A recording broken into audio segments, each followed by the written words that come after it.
Você sabia? A palavra apostasia refere-se ao ato de abandonar a verdade e ocorre sempre que alguém se desvia do caminho correto. No contexto bíblico, é um fenômeno de grande gravidade. Um exemplo disso pode ser encontrado em Atos 21:21, onde Paulo é acusado de ensinar aos judeus que habitavam entre os gentios a renunciar à lei de Moisés. Ele afirmava que Cristo liberta da lei por meio de sua morte, o que poderia ser interpretado como apostasia por um judeu devoto. A mesma expressão apostasia aparece em 2 Tessalonicenses 2:3, onde se ensina que o dia do Senhor não chegará até que ocorra uma apostasia, ou seja, um afastamento do cristianismo relacionado à manifestação do inimigo, o anticristo. Além disso, existem exemplos de abandono individual da verdade, como demonstrado em Deuteronômio 13:12, Hebreus 10 do 26 a 28 e nas cartas de Judas. Esses avisos sérios indicam que esse tipo de apostasia se tornará cada vez mais comum à medida que nos aproximamos do fim da atual era. Em 1 Timóteo 4, versículo 1 a 3, menciona-se o abandono da verdade, o que implica uma posição que foi anteriormente professada e deliberadamente deixada de lado. As Escrituras comparam isso ao comportamento de um cão que retorna ao seu vômito e de uma porca que se reveste de lama, mostrando que não se trata apenas de um cristão que comete um pecado, pois a graça pode restaurá-lo. Trata-se de um afastamento definitivo do cristianismo. Assim, as Escrituras não oferecem esperança para a apostasia irreversível. Mas, mesmo nesses casos, nada é impossível para o Senhor. Hoje vamos explorar a visão da Igreja durante a Grande Tribulação de uma maneira detalhada. O vídeo está completo, assista até o final, para você entender e mergulhar em um dos temas mais cruciais da Bíblia e entenda a relevância disso para a fé cristã. No capítulo 24 do Evangelho de Mateus, Jesus aborda especificamente os eventos da Grande Tribulação. Ele não promete um escape fácil para seus seguidores, mas prevê que enfrentarão perseguição e até morte por sua fé. Alerta-os sobre a abominação da desolação, um sinal crucial mencionado por Daniel, e a necessidade de fugir para os montes quando isso acontecer. Esse cenário contradiz a ideia popular de um arrebatamento pré-tribulacional, onde os crentes seriam poupados desses eventos. Ou seja, os crentes serão odiados por todas as nações por minha causa. Além disso, Jesus não isenta nem seus próprios discípulos dos acontecimentos que marcariam a tribulação apocalíptica. Ele diz que eles veriam o sacrilégio terrível e que teriam que fugir para os montes. Assim, quando vocês virem o sacrilégio terrível do qual falou o profeta Daniel no lugar santo, quem lê entenda. Então, os que estiverem na Judéia, fujam para os montes. Orem para que a fuga de vocês não aconteça no inverno, nem no sábado. Muitos acreditam que a igreja não passará pela grande tribulação, mas que será arrebatada antes da grande tribulação. Os que pensam assim ignoram muitos textos da Bíblia para chegar a essa interpretação. O arrebatamento da igreja está intimamente ligado à ressurreição do último dia. Tanto os judeus quanto os primeiros cristãos acreditavam firmemente que essa ressurreição aconteceria. E a vontade daquele que me enviou é esta: que eu não perca nenhum de todos aqueles que me deu, mas que eu o ressuscite no último dia. Porque a vontade daquele que me enviou é esta: que todo aquele que vê o Filho e crê nele tenha a vida eterna, e eu o ressuscitarei no último dia. Quem poderia esquecer as palavras de Marta sobre seu irmão Lázaro? Disse-lhe Marta: sei que ele há de ressurgir na ressurreição no último dia. Aqui encontramos um grande problema para os pré-tribulacionistas, que parecem não perceber o grave erro que mina a credibilidade da doutrina que promete um escape para a igreja durante a grande tribulação. Provavelmente, a prova mais forte de que o arrebatamento da igreja é depois da grande tribulação é o texto em que Paulo diz: porque o mesmo Senhor descerá do céu com alarido e com voz de arcanjo e com a trombeta de Deus, e os que morreram em Cristo ressuscitarão primeiro. Depois nós, os que ficarmos vivos, seremos arrebatados juntamente com eles nas nuvens, a encontrar o Senhor nos ares. E assim estaremos sempre com o Senhor. Note a ordem: Primeiro vem a ressurreição e depois vem o arrebatamento. Então, para descobrirmos se o arrebatamento é pré- ou pós-tribulacional, é muito simples. Basta vermos se a ressurreição é pré- ou pós-tribulacional. E para sabermos quando é que essa ressurreição acontece, é o próprio Senhor Jesus que responde: quem come a minha carne e bebe o meu sangue tem a vida eterna, e eu o ressuscitarei no último dia. Porque a vontade daquele que me enviou é esta, que todo aquele que vê o Filho e crê nele tenha a vida eterna, e eu o ressuscitarei no último dia. Ninguém pode vir a mim se o Pai que me enviou o não trouxer, e eu o ressuscitarei no último dia. Perceberam quantas vezes Jesus enfatiza que a ressurreição ocorrerá no último dia? Isso nos leva à conclusão clara de que a ressurreição não acontece 7 anos antes do último dia, mas sim no último dia. E se essa ressurreição é pós-tribulacional, então é lógico que o arrebatamento da igreja também é, tendo em vista que o arrebatamento ocorre após a ressurreição e não antes. Para que fique bem claro o vídeo daqui para frente, quero explicar a diferença da visão pré-tribulacionismo e pós-tribulacionismo. Pré-tribulacionismo. Ensino criado por John Darby no século XIX, que disse que a igreja será arrebatada antes da tribulação, em uma volta secreta de Jesus para buscar somente a igreja e levá-la ao céu. Aqui na terra ficarão os ímpios. Durante 7 anos, alguns deles acreditam que ficarão sem a presença do Espírito Santo, que será tirado da terra. E ao fim desses anos, Jesus volta de novo, dessa vez de forma visível, quando todo olho o verá. Para isso, eles precisam encaixar uma ressurreição pré-tribulacional, que ocorre antes da volta secreta de Jesus, e depois outras 2 que ocorrerão ao fim da grande tribulação. Pós-tribulacionismo é a visão bíblica. É a que foi crida unanimemente por todos os primeiros cristãos e por todos os pais da igreja durante séculos, e também por todos os reformadores, como Lutero e Calvino, até a época de Darby. Essa visão é simples. Existe uma única volta de Jesus visível, e ao final da tribulação também há somente 2 ressurreições, que são as que João relatou em Apocalipse 20.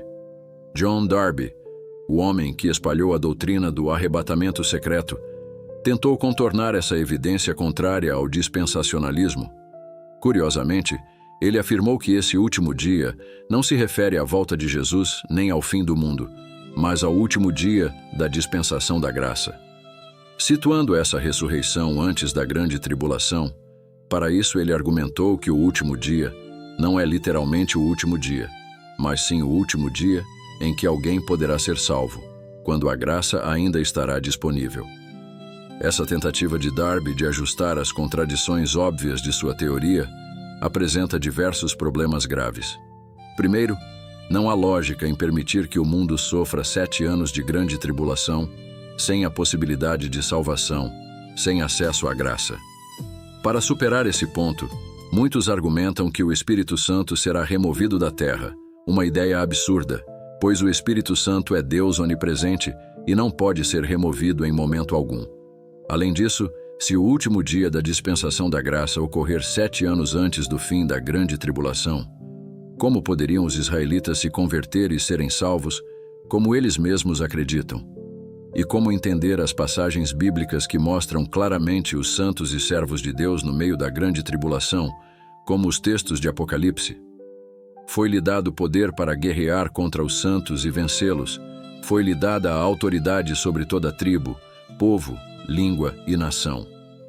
Sabemos que sem a graça divina não haveria cristãos no mundo, pois é a graça de Deus que nos sustenta e nos livra do pecado e do diabo. Portanto, se a dispensação da graça terminasse 7 anos antes do fim da tribulação, como poderiam existir santos e servos de Deus em meio à tribulação? Isso implicaria que eles chegaram lá por conta própria, sem a graça divina, o que é uma heresia e um absurdo para qualquer cristão. Se há servos de Deus e santos na tribulação, conforme mencionado em Apocalipse, é porque a graça de Deus ainda está sendo concedida, pois sem ela existiriam. A menos que o ser humano pudesse se salvar sozinho, o que é impossível. Portanto, é impossível que esse último dia se refira ao último dia da dispensação da graça, 7 anos antes da tribulação.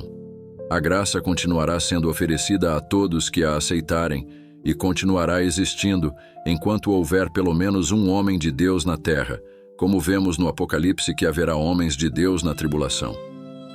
A prova mais contundente de que esse último dia mencionado por Jesus se refere ao dia final, ao fim da grande tribulação e à sua volta visível, e não 7 anos antes, está no fato de que ele usou esse termo para se referir ao dia do juízo dos ímpios. Quem me rejeitar e não receber as minhas palavras, já tem quem o julgue. A palavra que tenho pregado, essa o julgará no último dia. Portanto, para Jesus, o último dia é o dia do juízo e ocorre no final da grande tribulação. Até mesmo os pré-tribulacionistas concordam que o juízo ocorre após a tribulação, não antes. Note que esse julgamento é dos ímpios, pois se refere àqueles que rejeitaram as palavras de Jesus.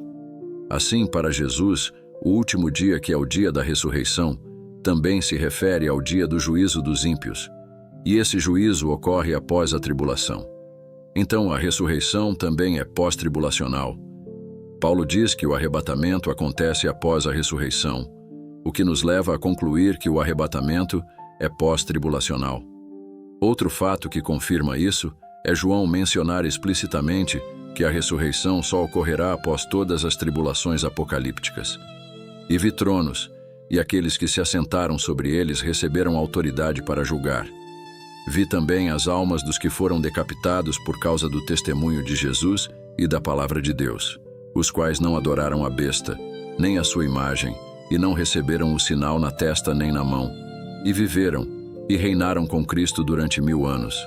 Mas os outros mortos não reviveram, até que os 1000 anos se acabaram. Esta é a primeira ressurreição.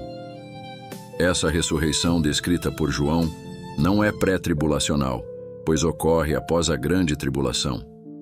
Dessa maneira, o Apocalipse de João também confirma que a ressurreição mencionada por Paulo ocorre após a tribulação, e o arrebatamento só ocorre após a ressurreição, para conciliar o fato de que o arrebatamento é posterior à ressurreição e que essa ressurreição ocorre após a tribulação. Darby argumentou que a ressurreição mencionada por Paulo não era a mesma descrita por João, mas uma ressurreição pré-tribulacional não narrada por João. No pré-tribulacionismo, a verdade está sempre oculta, omitida e desconhecida.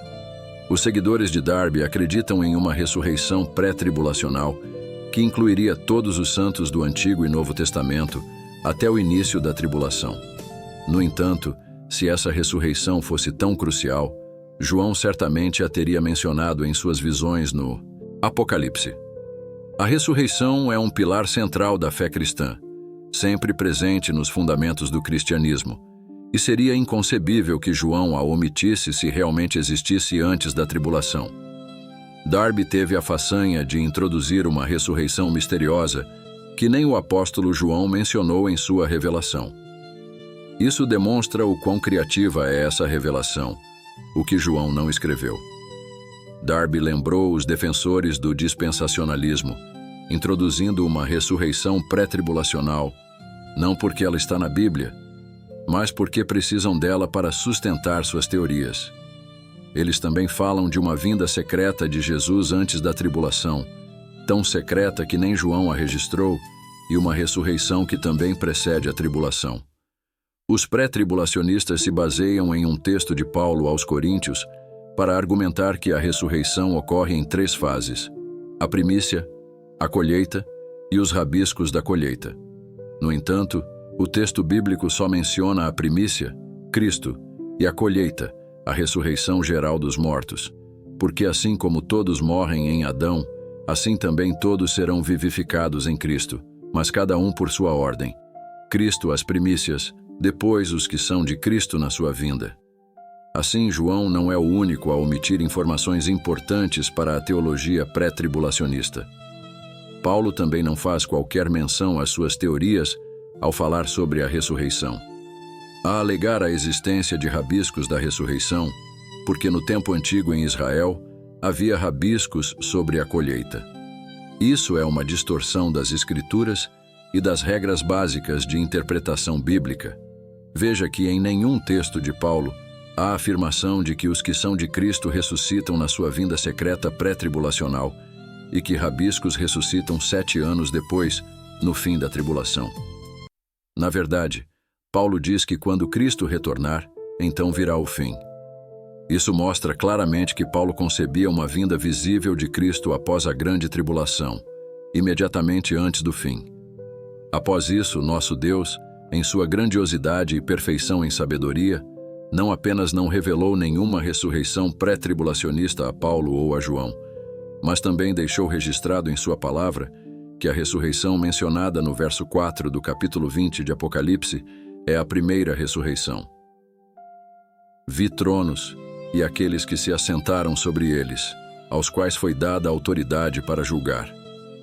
Vi também as almas dos decapitados por causa do testemunho de Jesus e da palavra de Deus, e que não adoraram a besta nem a sua imagem, e não receberam o sinal na testa nem na mão. E viveram, e reinaram com Cristo durante 1000 anos.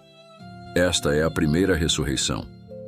Se houvesse realmente uma ressurreição pré-tribulacionista, que João tivesse esquecido de mencionar, ou simplesmente não quis registrar, ele teria chamado a ressurreição que registrou de segunda, pois a primeira seria essa suposta ressurreição pré-tribulacionista.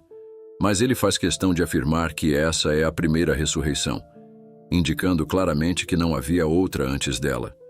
Sendo assim, isso nos leva à conclusão de que a ressurreição pré-tribulacionista é uma invenção de Darby, sem nenhum fundamento bíblico. Seguindo a sequência lógica dos eventos, e considerando que Paulo afirmou que somente após essa primeira ressurreição os vivos serão arrebatados, podemos afirmar que primeiro ocorre a tribulação. Após esse período, os mortos serão ressuscitados na primeira ressurreição e julgados, e em seguida os vivos subirão para encontrar-se com Cristo e os ressurretos nas nuvens.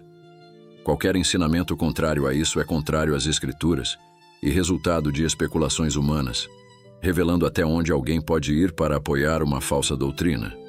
Portanto, uma interpretação frequentemente distorcida pelos pré-tribulacionistas.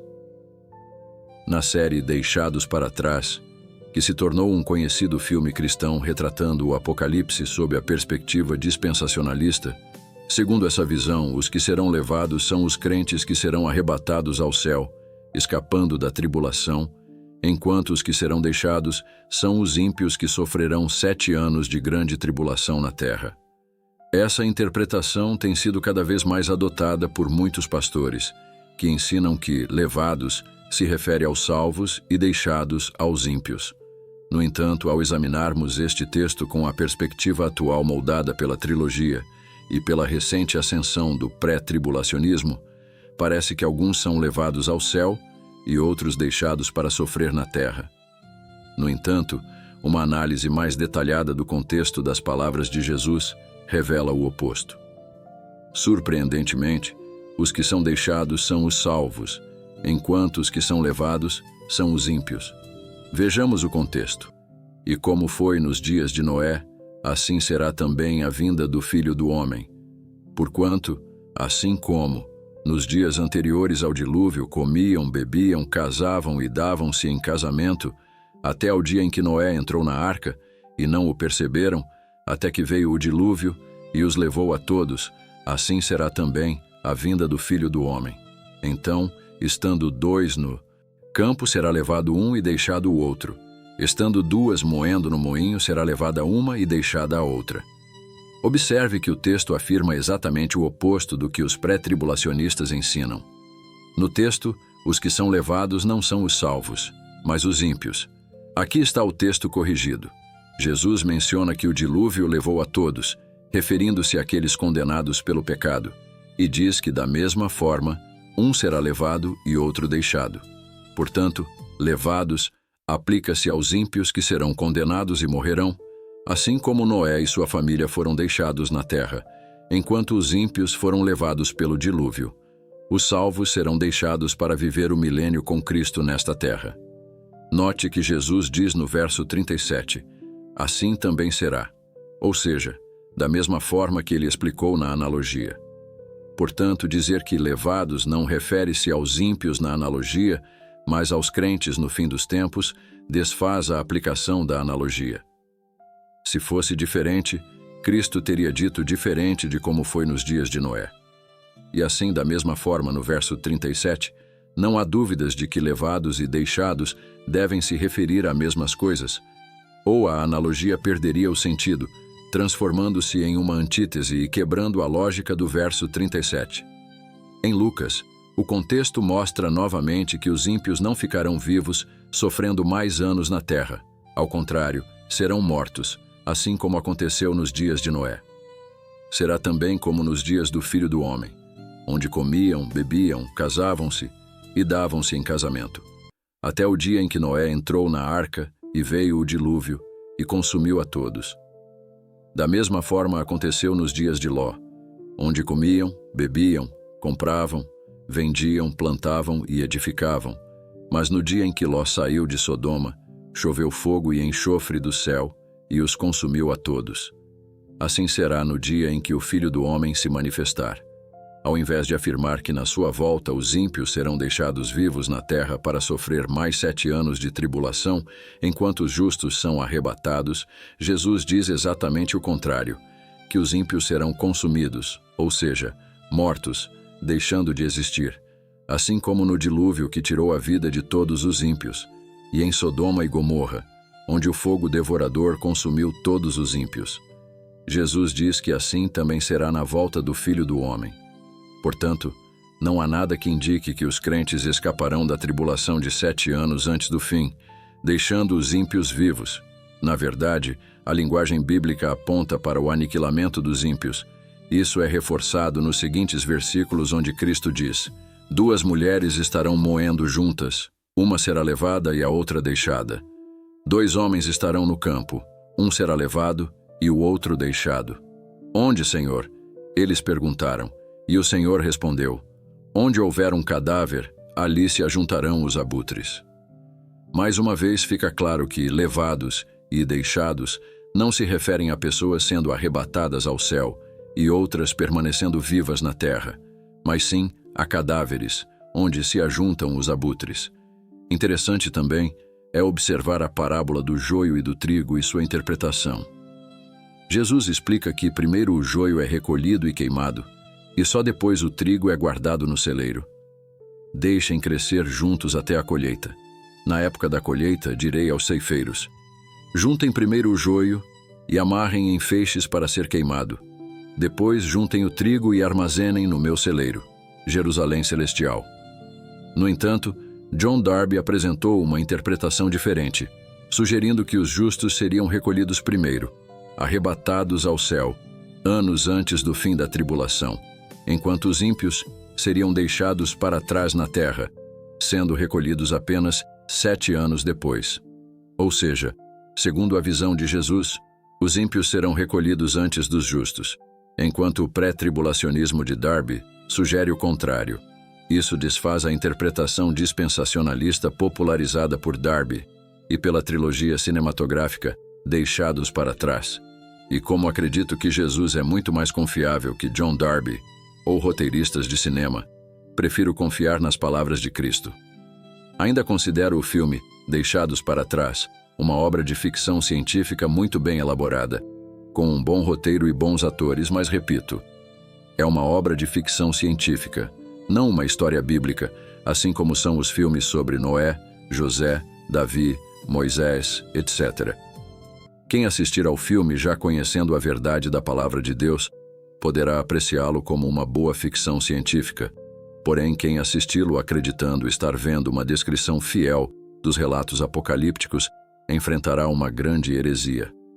Visto que você guardou a minha palavra de exortação à perseverança, eu também o guardarei da hora da provação que está para vir sobre todo o mundo, para pôr à prova os que habitam na terra.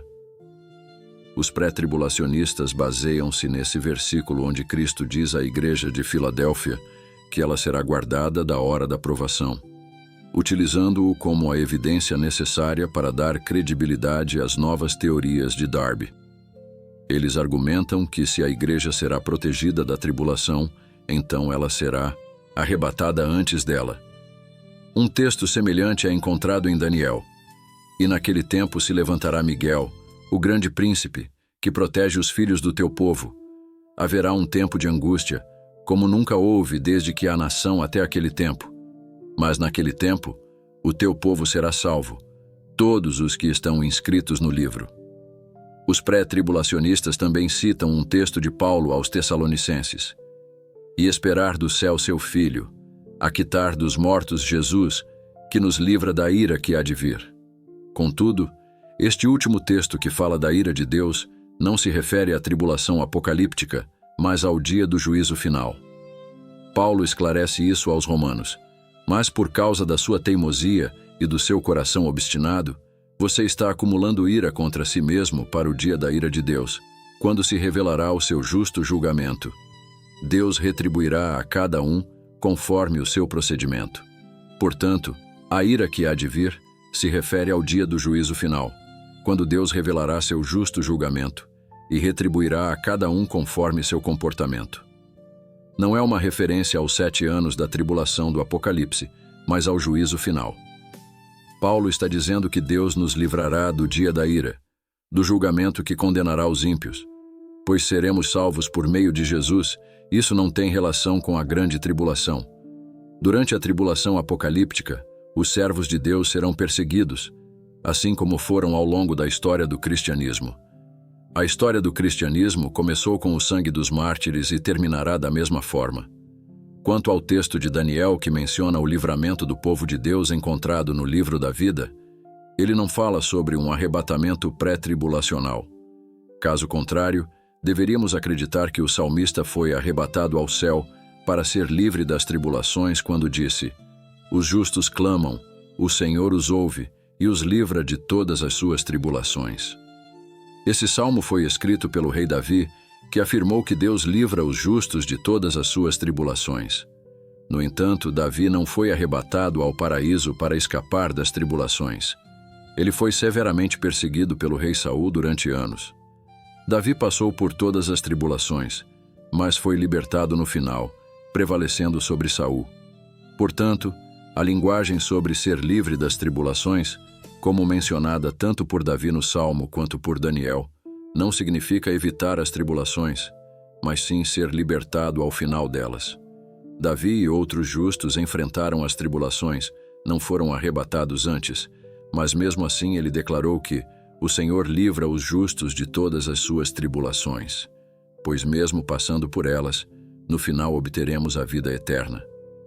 O mesmo se aplica a Daniel e Apocalipse 3:10. Deus nos guarda na tribulação, não porque seremos arrebatados antes e evitaremos passar por ela, mas porque seremos protegidos por Deus durante as tribulações e sairemos vitoriosos ao final. Isso é reafirmado quando Jesus escreve à igreja de Esmirna: "Seja fiel até a morte, e eu lhe darei a coroa da vida." Ele não promete ser arrebatado antes da tribulação, mas encoraja a fidelidade até a morte, suportando toda perseguição e tribulação. Esse fim se refere ao martírio, não ao arrebatamento. Claramente, livrar significa ser protegido durante as tribulações, não escapar delas. Davi passou por muitas provações, mas nunca foi levado ao céu para ficar livre delas. Está claro que o sentido bíblico de ser livre das tribulações não é ser arrebatado antes delas, mas sim ser protegido por Deus durante elas. Tanto Saul, o rei ímpio que perseguia Davi, quanto Davi, justo diante de Deus, permaneceram na terra e enfrentaram tribulações. A diferença é que o ímpio pereceu, enquanto o justo foi protegido por Deus, alcançando a vitória. Por isso, quando oramos na oração do Pai Nosso, dizemos: "Não nos deixes cair em tentação, mas livra-nos do mal, porque Teu é o reino, o poder e a glória para sempre. Amém." Quando pedimos a Deus para nos livrar do mal, não estamos pedindo para sermos arrebatados ao céu, mas sim para sermos protegidos durante as tribulações e tentações que enfrentamos na terra. Pedir para ser livre do mal significa ser protegido aqui, não ser retirado da terra. Assim como o salmista, podemos afirmar com convicção que Deus nos livrará de toda a tribulação, sem implicar que seremos arrebatados ao céu para escapar delas. Sempre que a Bíblia fala sobre guardar ou livrar das tribulações, refere-se à proteção durante as adversidades, não à fuga delas. Um exemplo claro disso está no relato bíblico do Êxodo, onde Deus protegeu seu povo das tribulações que atingiram os egípcios. Deus deixou os israelitas na terra, protegendo-os das pragas que devastaram o Egito. Apenas os egípcios sofreram as pragas, enquanto o povo de Deus permaneceu protegido. Naquele dia, tratarei de maneira diferente a terra de Gósen, onde habita o meu povo. Nenhum enxame de moscas se achará ali, para que saibas que eu, o Senhor, estou nesta terra. E a saraiva feriu em toda a terra do Egito tudo quanto havia no campo, desde os homens até os animais. Também a saraiva feriu toda a erva do campo e quebrou todas as árvores do campo. Somente na terra de Gósen, onde estavam os filhos de Israel, não houve saraiva. Deus protegeu seu povo das 10 pragas do Egito, mas isso não significou que eles foram removidos da terra ou arrebatados ao céu. O texto bíblico mostra claramente que Deus fez distinção entre justos e ímpios. Ambos permaneceram na terra, mas somente os ímpios sofreram as pragas. Da mesma forma, durante a grande tribulação, todos estarão na terra, pois o arrebatamento, segundo Jesus, ocorrerá após as tribulações. Deus fará novamente a distinção entre justos e ímpios e protegerá seu povo eleito. A distinção entre justos e ímpios e a proteção de seu povo eleito são temas centrais na compreensão das Escrituras. Jesus disse que, se aqueles dias não fossem abreviados, ninguém sobreviveria, mas por causa dos eleitos, esses dias serão encurtados. Esta afirmação sugere que os eleitos estarão presentes na terra durante a grande tribulação e que Deus intervém para abreviar esses dias de sofrimento. Os exemplos de Ló e Noé, frequentemente citados pelos dispensacionalistas, são relevantes aqui. Ambos foram protegidos dos desastres que atingiram os ímpios. Noé encontrou segurança na arca, enquanto Ló fugiu com sua família para outra região. Esses relatos demonstram que é possível haver proteção divina sem a necessidade de um arrebatamento ao céu antes das tribulações. A interpretação de que os salvos serão arrebatados antes da tribulação não se alinha naturalmente com o texto bíblico. É uma tentativa de inserir algo na Bíblia que não está lá. Alguns argumentam que a arca de Noé representa o céu, para onde os crentes seriam levados antes da tribulação. Mas isso é uma interpretação forçada e não tem base clara nas Escrituras. Esta interpretação é incorreta, pois a arca não simboliza o paraíso celestial, mas a igreja. A arca tipifica a proteção da igreja durante a tribulação, permanecendo na terra. Após o dilúvio, Noé e sua família habitaram uma nova terra. Da mesma forma, a igreja estará na terra durante a grande tribulação, protegida por Deus, e ao final habitará a nova terra prometida. Há uma clara distinção entre guardar e tirar. Deus promete nos guardar durante a tribulação, mas nunca disse que nos removeria da terra. Para os dispensacionalistas, no entanto, interpretar guardar como tirar é equivocado. Guardar significa receber proteção especial enquanto permanecemos no mesmo lugar, não sendo removidos para outro lugar. Jesus destacou essa diferença quando orou: "Não peço que os tires do mundo, mas que os guardes do maligno." Aqui, Jesus faz um contraste evidente entre tirar e guardar. Se Jesus acreditasse que uma implicasse na outra, como os pré-tribulacionistas argumentam, ele não teria feito essa distinção. Jesus claramente não queria que Deus tirasse os cristãos do mundo, mas que os protegesse do maligno. Para Jesus, tirar e guardar são conceitos distintos e opostos. Portanto, quando a Bíblia diz que Deus nos guardará da tribulação, não está dizendo que seremos removidos do mundo. Está afirmando que, embora permaneçamos na terra, seremos protegidos em meio às tribulações, conforme a promessa de Deus.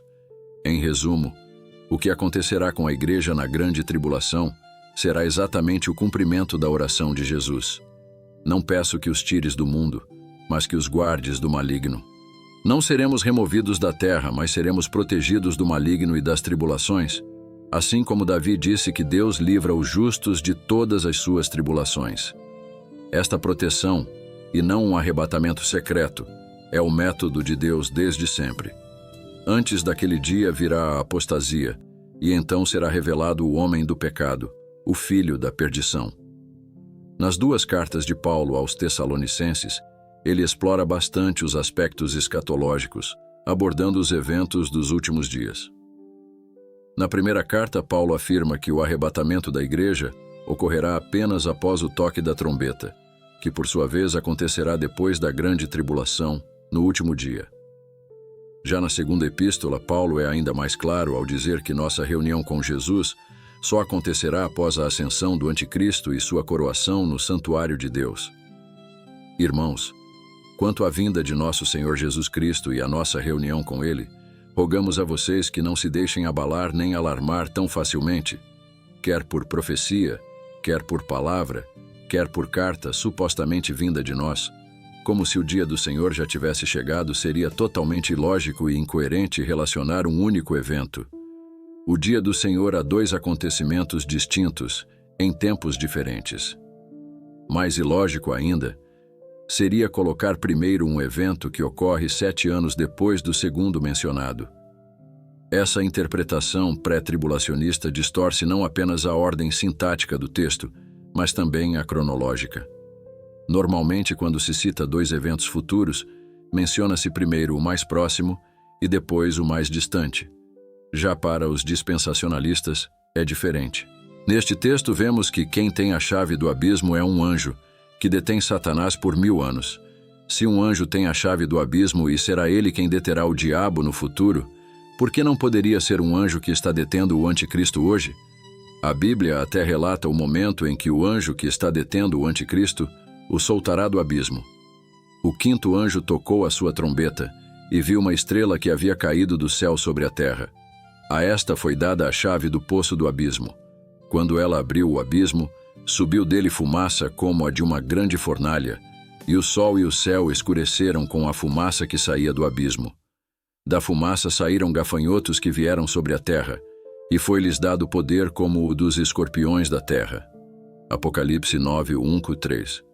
Sabemos que, no Apocalipse, as estrelas simbolizam os anjos, e que os gafanhotos que saíram do abismo eram demônios que tinham um rei sobre eles, o anjo do abismo, cujo nome em hebraico é Abaddon e em grego Apollyon.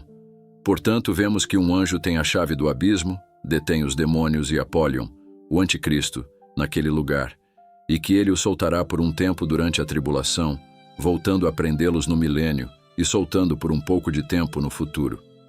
Diante de tudo isso, parece claro que, à luz da gramática, lógica e evidências bíblicas, é mais provável que quem está detendo o anticristo atualmente seja um anjo que tem a chave do abismo e que o soltará futuramente. Mas vocês, irmãos, não estão nas trevas para que esse dia os surpreenda como ladrão. Os dispensacionalistas utilizam este versículo para falar da iminência da volta de Jesus. Este conceito é um dos pilares da teoria de Darby. Eles argumentam da seguinte forma: a vinda iminente significa que não é necessário que ocorram eventos específicos antes desse acontecimento, ou seja, Jesus pode voltar a qualquer momento, sem que haja uma sequência precisa de eventos.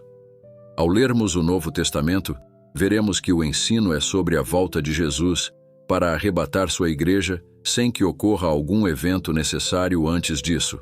Ou seja, não há sinais prévios obrigatórios para a vinda de Cristo à igreja. Portanto, o Novo Testamento ensina a iminência da volta de Jesus para os pré-tribulacionistas. Jesus pode retornar a qualquer momento, inclusive no próximo segundo, sem que nenhum evento específico precise ocorrer antes disso. Mas será que a Bíblia realmente ensina a doutrina da iminência da volta de Cristo? A resposta é clara: não. Por mais surpreendente que isso possa parecer para muitos que foram doutrinados incorretamente ao longo da vida. O fato é que a volta de Jesus não é iminente. Primeiramente, é preciso esclarecer o que queremos dizer ao afirmar que a volta de Jesus não é iminente. Não estamos dizendo que a volta de Jesus não será em breve. O termo iminente aqui não se refere à proximidade, mas sim à ideia de que não há necessidade de qualquer evento anterior para que a volta de Jesus se concretize. Na verdade, como o mesmo site dispensacionalista analisa, o fato de a volta de Jesus ser em breve mostra que ela não pode ser iminente, porque um fato breve precisa ocorrer dentro de um período de tempo pequeno, enquanto um fato iminente pode ocorrer em um período curto, mas não precisa necessariamente ser assim para ser iminente. Portanto, o fato de a Bíblia repetir várias vezes que a volta de Jesus ocorrerá em breve implica que ela não é iminente. Os dispensacionalistas argumentam que há duas fases na segunda vinda de Cristo, uma iminente e outra não iminente. A primeira fase ocorreria no início da tribulação, sem sinais e iminente, enquanto a segunda ocorreria ao final dos 7 anos de tribulação, sendo em breve após o início da tribulação e não iminente. Mas será que os textos bíblicos corroboram essa interpretação? Na verdade, eles dizem exatamente o contrário. Biblicamente, não existe essa divisão de duas fases da segunda vinda, mas apenas uma única segunda vinda ao final da grande tribulação. É natural, portanto, que as referências sobre Cristo voltar em breve se apliquem aos cristãos e não apenas aos incrédulos que estarão aqui durante a tribulação. Isso é claro quando Jesus afirma isso à própria igreja. Por isso, não abram mão da confiança que vocês têm. Ela será ricamente recompensada. Vocês precisam perseverar de modo que, quando tiverem feito a vontade de Deus, recebam o que Ele prometeu, pois em breve, muito em breve, aquele que vem virá e não demorará. Note como a promessa da volta de Cristo em breve se aplica à igreja e não apenas aos incrédulos. O autor de Hebreus fala sobre a necessidade de os cristãos perseverarem para obterem o que lhes foi prometido por Deus, a vida eterna. Em seguida, ao invés de mencionar a suposta vinda iminente pré-tribulacional de Cristo, ele afirma que isso ocorrerá em breve, ou seja, não iminente, o que os dispensacionalistas situam ao final da grande tribulação.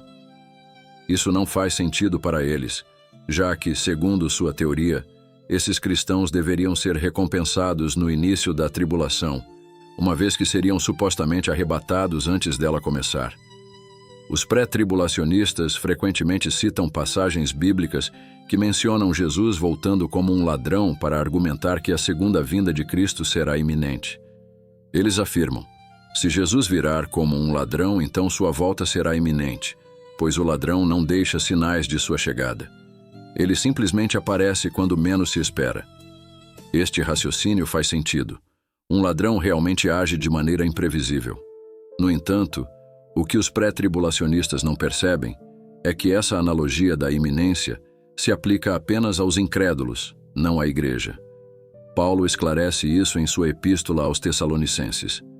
Irmãos, quanto aos tempos e épocas não precisamos escrever, pois vocês mesmos sabem perfeitamente que o dia do Senhor virá como ladrão à noite.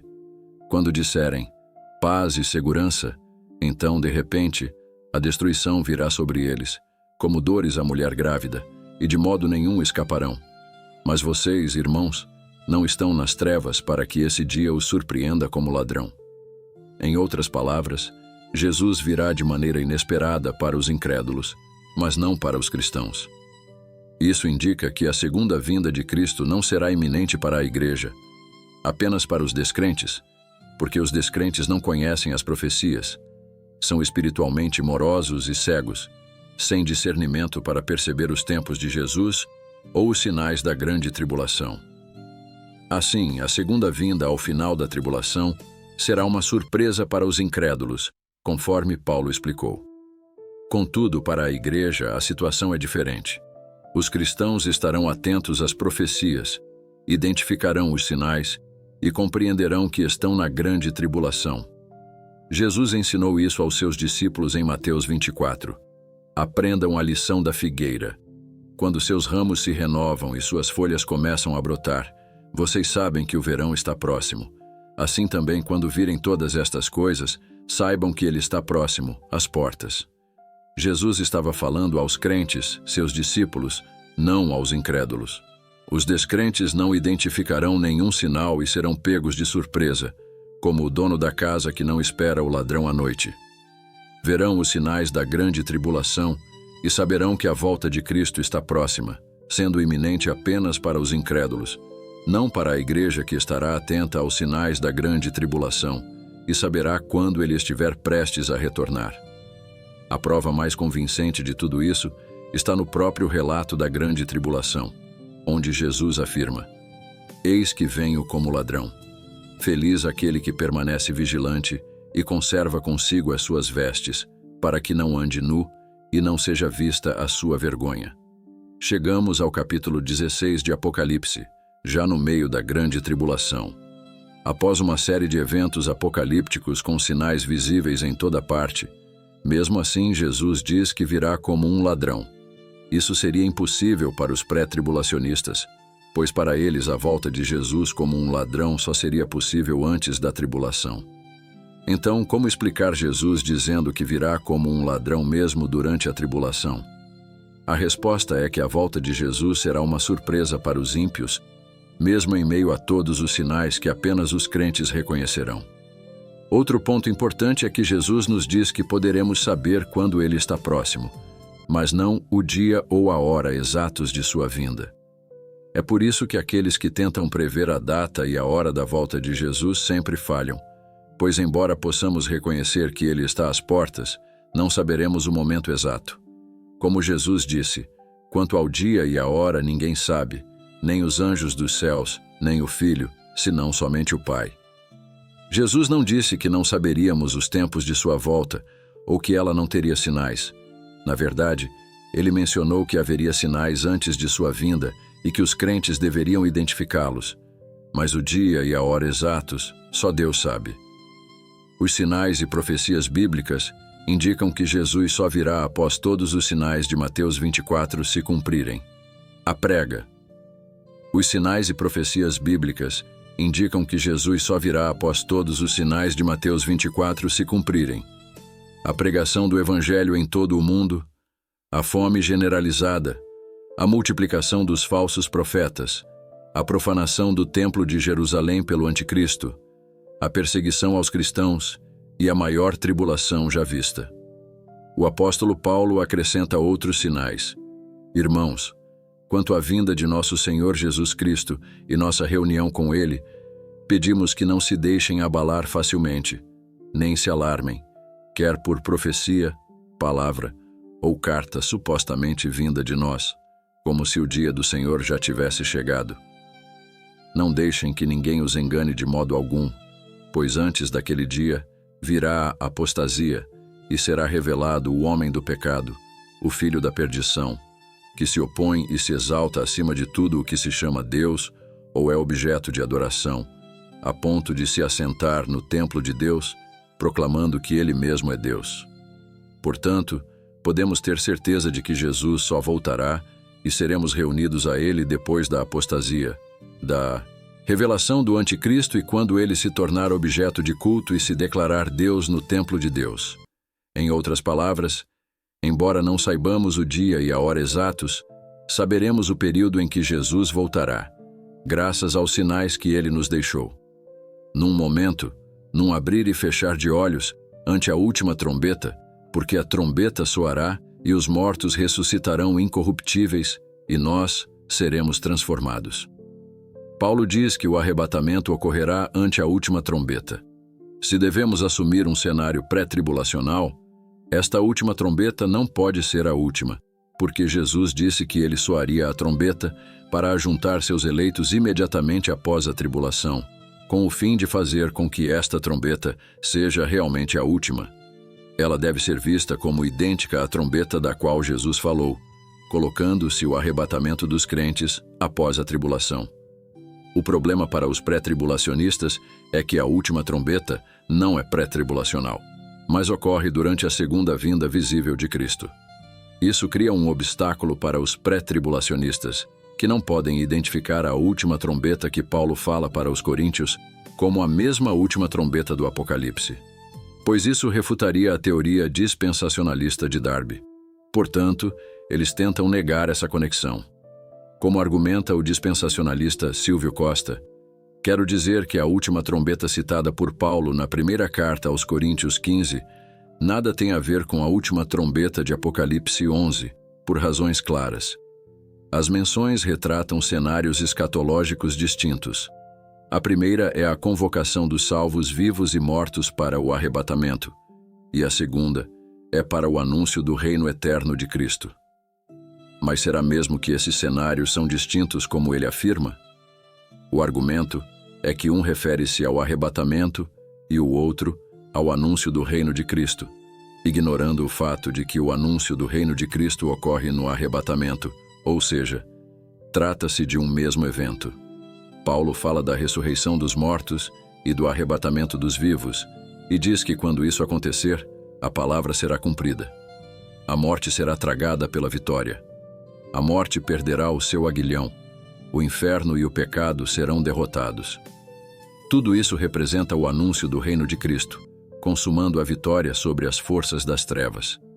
Outras evidências de que a última trombeta do Apocalipse é a mesma mencionada por Paulo e que é pós-tribulacional, incluem o fato de que nesse momento haverá o juízo e o início do reinado milenar de Cristo. O 7º anjo tocou a trombeta e ouviu-se no céu grandes vozes proclamando que o reino do mundo pertence ao nosso Senhor e ao seu Cristo, e ele reinará para todo o sempre. Os 24 anciãos que estão sentados em seus tronos diante de Deus se prostraram com seus rostos no chão e adoraram a Deus dizendo: Agradecemos a ti, Senhor Deus Todo-Poderoso, que és e que eras, porque assumiste o teu grande poder e começaste a reinar. As nações se enfureceram, mas chegou a tua ira e o tempo para serem julgados os mortos, para recompensar os teus servos, os profetas, os santos e os que temem o teu nome, tanto pequenos como grandes, e para destruir os que destroem a terra.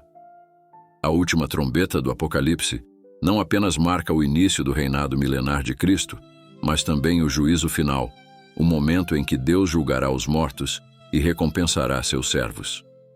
Essa retribuição ocorre biblicamente na gloriosa volta de Jesus, quando ele próprio esclarece: porque o Filho do Homem virá na glória de seu Pai com seus anjos, e então retribuirá a cada um conforme as suas obras. Curiosamente, a recompensa é dada exatamente na gloriosa volta de Jesus, ou seja, na volta visível após a grande tribulação. Em Mateus lemos que uma trombeta também soará nessa volta gloriosa pós-tribulacional de Jesus, o que não seria mera coincidência. E ele enviará seus anjos com grande clamor de trombeta, os quais ajuntarão seus escolhidos desde os 4 ventos, de uma extremidade dos céus à outra. Todas as peças do quebra-cabeça se encaixam perfeitamente no pós-tribulacionismo. O que ocorre no contexto da última trombeta do Apocalipse é o mesmo que ocorre na última trombeta de 1 Coríntios 15. Além disso, na última trombeta do Apocalipse, há o julgamento dos mortos e a recompensa aos servos, o que é o mesmo evento descrito no final da tribulação na volta gloriosa de Cristo.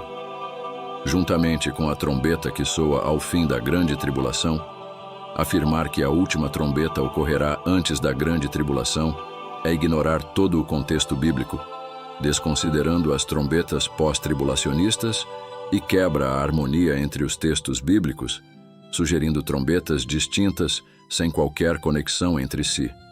Além disso, se Jesus mencionou uma trombeta tocando em sua volta após a tribulação, é porque a última trombeta não é pré-tribulacional, a menos que existisse uma trombeta tocada 7 anos antes da última, o que é absurdo.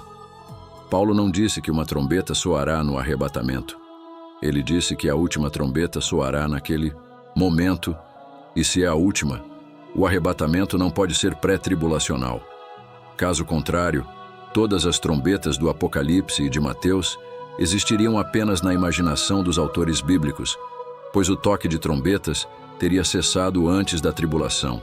A conclusão lógica é clara para um pós-tribulacionista, mas um pré-tribulacionista terá que negar toda essa conexão de eventos por uma única razão, porque não quer aceitar como isso derruba a tese pré-tribulacionista. Não lhes resta outra alternativa senão negar que a última trombeta seja realmente a última, acreditando que existem trombetas tocadas antes mesmo dos 7 anos de tribulação.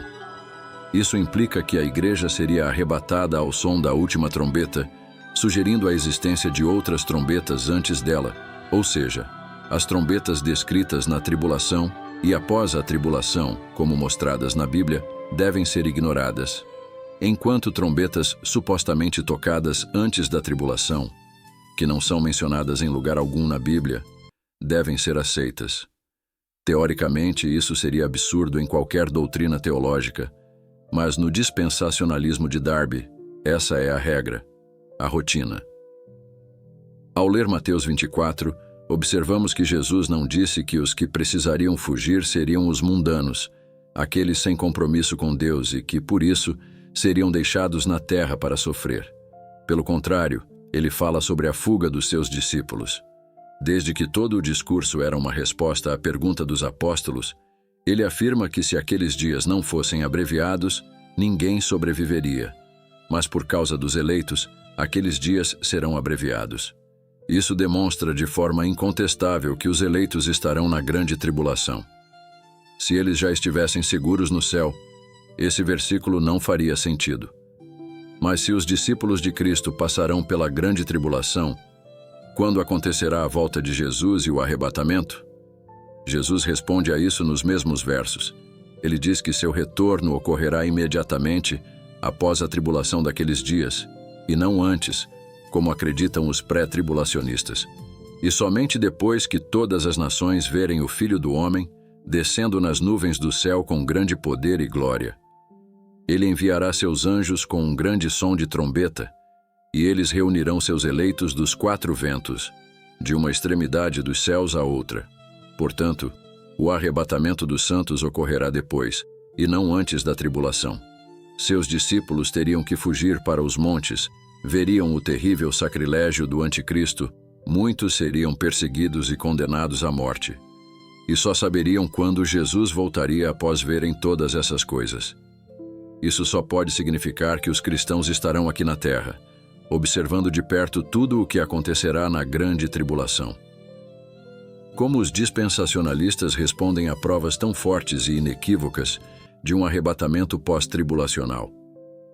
A maioria deles afirma que todos esses eventos não acontecerão com os discípulos de Jesus cristãos, mas apenas com os israelitas. Eles dizem que os discípulos, nesse contexto, não eram uma tipologia da igreja, mas de Israel. Isso é um absurdo sem precedentes, pois os discípulos foram chamados cristãos. Vejamos então. Barnabé foi a Tarso procurar Saulo, e quando o encontrou, levou-o para Antioquia. Assim, durante um ano inteiro, Barnabé e Saulo se reuniram com a igreja e ensinaram a muitos em Antioquia. Os discípulos foram, pela primeira vez, chamados cristãos. A própria Bíblia deixa claro que os discípulos, acima de tudo, foram reconhecidos como cristãos, como a Igreja de Cristo. Não mais faziam parte do antigo Israel que havia se separado do pacto, mas da nova aliança daqueles que creem em Cristo. Em última análise, os discípulos ali representavam tanto os cristãos quanto os israelitas, pois eles eram ambos. E esses israelitas se referem aos israelitas que creem em Cristo, e não a qualquer israelita, visto que eram os discípulos de Jesus que criam nele. Sendo assim, a passagem se refere a pessoas justas que creem em Cristo, que são seus discípulos e que ganharam o nome de cristãos. Seria uma situação completamente diferente, por exemplo, se Jesus estivesse dirigindo suas palavras aos fariseus, que não acreditavam nele, eram incrédulos e, segundo a teologia dispensacionalista, seriam deixados para trás. No entanto, Jesus não estava falando com os fariseus ou outros incrédulos que não são mencionados em nenhum momento no contexto. Desde o início fica claro que Cristo estava se dirigindo aos seus discípulos, afirmando que eles veriam e passariam por todas essas coisas. Os pré-tribulacionistas, em seu desespero para oferecer alguma resposta às evidências claras de que os cristãos estarão presentes na grande tribulação, esquecem que com a morte e ressurreição de Jesus, não há mais separação entre os israelitas convertidos e os gentios convertidos, pois todos são um só, chamados cristãos. É por isso que Paulo disse que Jesus derrubou o muro de inimizade que existia entre eles na ocasião de sua morte. Naquela época, vocês estavam sem Cristo, separados da comunidade de Israel, estrangeiros quanto às alianças da promessa, sem esperança e sem Deus no mundo. Mas agora, Em Cristo Jesus, vocês que antes estavam longe, foram aproximados mediante o sangue de Cristo, pois Ele é a nossa paz, o qual de ambos fez um e destruiu a barreira, o muro de inimizade. Em Cristo Jesus, já não há divisão entre israelitas que creem e gentios que creem, pois ambos são um só, chamados cristãos. Paulo reitera essa verdade ao escrever aos Gálatas: todos vocês são filhos de Deus mediante a fé em Cristo Jesus, pois os que em Cristo foram batizados de Cristo se revestiram. Não há judeu nem grego, escravo nem livre, homem nem mulher, pois todos são um em Cristo Jesus. E se vocês são de Cristo, são descendência de Abraão e herdeiros segundo a promessa. Os dispensacionalistas, entretanto, voltam a separar os israelitas cristãos dos gentios cristãos. Jesus derrubou essa barreira, mas os pré-tribulacionistas querem reconstruí-la, dividindo os dois grupos como se fossem distintos. A conclusão lógica do relato de Mateus 24 é que se Jesus estava falando com seus discípulos, e esses discípulos acreditavam nele, já não importa se eram israelitas ou gentios, pois Cristo uniu ambos em um só grupo, conhecidos como cristãos. Em outras palavras, a questão não é se eles eram israelitas ou gentios, pois tanto gentios que creem em Cristo quanto judeus que creem em Cristo fazem parte de um único corpo, a Igreja. Afinal, de que outra maneira Jesus poderia ter deixado mais claro que os cristãos passariam pela grande tribulação, se não respondendo diretamente aos próprios cristãos da época? Naquele tempo, os únicos cristãos eram seus discípulos.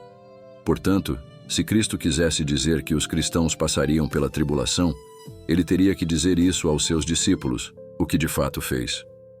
Volto a ressaltar que o fato de esses discípulos também serem israelitas não altera nada, porque Cristo já derrubou o muro que os dividia e fez dos dois povos um só, a Igreja. Assim, é à Igreja que Jesus se referia, e não aos incrédulos. Além disso, se o que Jesus disse deve se aplicar apenas aos israelitas incrédulos e não aos cristãos, então devemos concluir que tudo o que Jesus disse enquanto esteve entre nós deve valer apenas para os israelitas incrédulos, seguindo a mesma lógica empregada pelos dispensacionalistas em Mateus 24. Se algum pré-tribulacionista quiser ser honesto e sincero consigo mesmo, teria que reconsiderar todos os evangelhos à luz de sua interpretação falha de Mateus 24, identificando todos os discursos de Jesus, incluindo o Sermão da Montanha, como sendo válidos somente para os israelitas e não para os cristãos gentios. No entanto, é exatamente isso que eles fazem com o discurso de Cristo em Mateus 24. Ora, mas isso é uma bobagem, diria um pré-tribulacionista. O que Jesus pregou é válido para os cristãos de hoje, mesmo que originalmente tenha sido dito aos israelitas, porque os israelitas crentes daquela época eram a igreja de hoje, junto aos gentios que creram. Pois é exatamente essa mesma lógica que deve ser aplicada a Mateus 24, o que os dispensacionalistas não fazem, porque isso arruinaria toda a tese fantasiosa do arrebatamento pré-tribulacional que eles defendem. E falando em arrebatamento pré-tribulacional, é interessante que Jesus só mencionou um arrebatamento após a tribulação, e não antes dela. Para os dispensacionalistas, o arrebatamento ocorre antes da tribulação. Já para Jesus, o único arrebatamento mencionado acontece depois da tribulação. Compare, por exemplo, este texto de Mateus com o de Tessalonicenses, que fala do arrebatamento da igreja. Então aparecerá no céu o sinal do Filho do Homem, e todas as nações da terra se lamentarão, e verão o Filho do Homem vindo nas nuvens do céu, com poder e grande glória. E ele enviará os seus anjos com grande som de trombeta, e estes reunirão os seus eleitos dos quatro ventos, de uma a outra extremidade dos céus. Porque o Senhor mesmo descerá do céu com grande brado, a voz do arcanjo e ao som da trombeta de Deus. E os que morreram em Cristo ressuscitarão primeiro. Depois nós, os que ficarmos vivos, seremos arrebatados juntamente com eles nas nuvens, ao encontro do Senhor nos ares. E assim estaremos para sempre com o Senhor. Ambos os textos falam dos eleitos sendo reunidos, arrebatados, mencionam Jesus vindo nas nuvens, referem-se ao som da trombeta e mencionam os anjos. Qualquer pessoa razoável consegue perceber que se trata do mesmo evento e não de dois eventos distintos. Ambos os textos retratam a volta de Jesus ao fim da tribulação, pois a divisão em duas fases criada por Darby não é bíblica. A suposta vinda secreta pré-tribulacional de Jesus não tem base bíblica, algo que ele não menciona em todo o discurso de Mateus 24. Ele não fala de uma vinda secreta antes da tribulação, nem de um arrebatamento antes disso. São conceitos inventados por Darby e acreditados por seus seguidores, mas nunca afirmados por Jesus. Isso tudo nos mostra que Jesus nunca foi um pré-tribulacionista, pois além de indicar constantemente que a igreja estaria na grande tribulação, ele também omite os pontos fundamentais do pré-tribulacionismo e ressalta que tanto sua volta quanto o arrebatamento só ocorrerão depois de toda a tribulação. Os que acreditam no arrebatamento secreto também citam a passagem onde João é convidado a subir em Apocalipse 4:1 como uma analogia do arrebatamento da igreja. Depois destas coisas olhei, e eis que estava uma porta aberta no céu. E a primeira voz que ouvi, como de trombeta, falando comigo, disse: Sobe aqui e mostrar-te-ei as coisas que depois destas devem acontecer. Sinceramente, não consigo ver nenhuma tipologia de um arrebatamento geral da igreja neste texto. Parece mais uma tentativa de encontrar sinais do arrebatamento no Apocalipse, mesmo que o chamado tenha ocorrido espiritualmente com João e não fisicamente, e tenha sido dirigido a um único apóstolo, não à igreja inteira.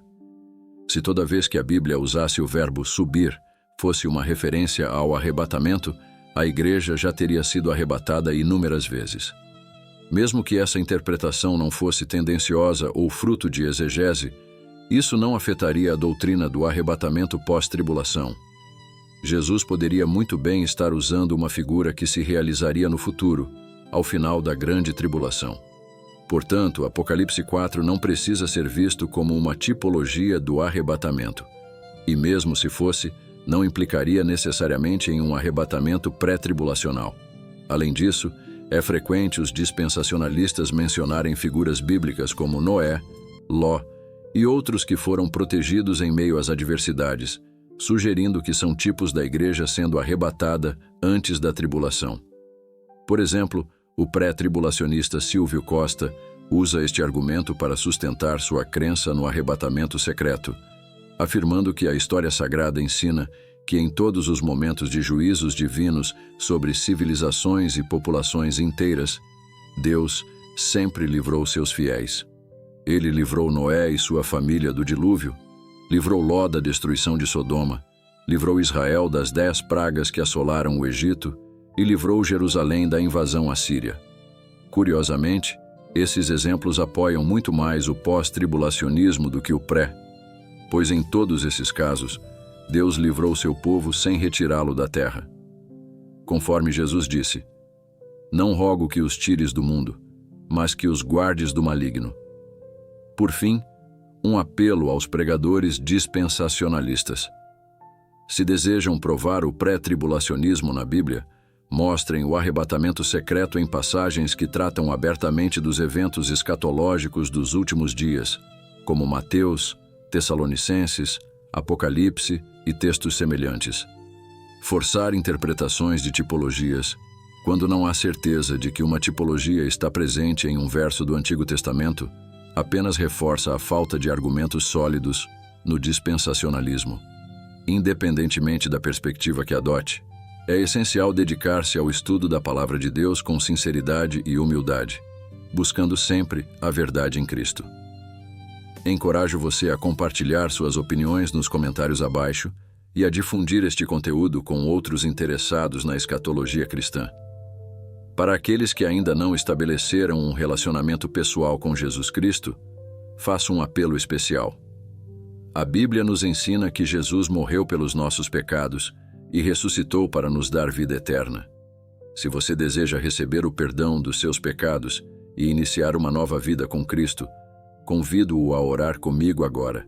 Repita após mim: Senhor Jesus, reconheço que sou pecador e necessito do teu perdão. Creio que morreste na cruz pelos meus pecados e ressuscitaste ao terceiro dia. Entrego minha vida a Ti e Te convido a ser o Senhor e Salvador da minha vida. Em nome de Jesus, amém. Se você fez essa oração sinceramente, saiba que Deus ouviu e está pronto para transformar sua vida. Procure uma comunidade próxima para crescer na fé e aprofundar-se no amor de Cristo. Que Deus o abençoe abundantemente. Agradeço por assistir e até o próximo vídeo.